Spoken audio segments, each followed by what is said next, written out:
ఏదైనా ఇవ్వడానికి కారణం ఏమై ఉంటుంది అంటే ఆయన చేసిన ఒక్క నమస్కారం. ఆయన ఎంత పూజ చేశాడన్న దాంతో సంబంధం లేదు.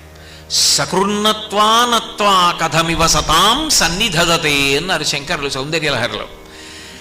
సకృన్నత్వానత్వా ఒక్కసారి ఆయన నమస్కారం చేస్తే చాలట, అమ్మవారు కటాక్షించేస్తుంది, కురిపించేస్తుందిట.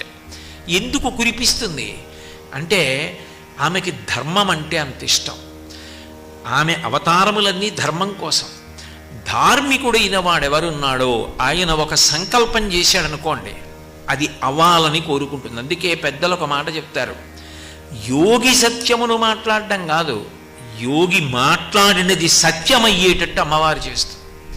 నతాతో న మాత న బంధుర్న దాత న పుత్రో న పుత్రీ న భృత్యో న భర్త.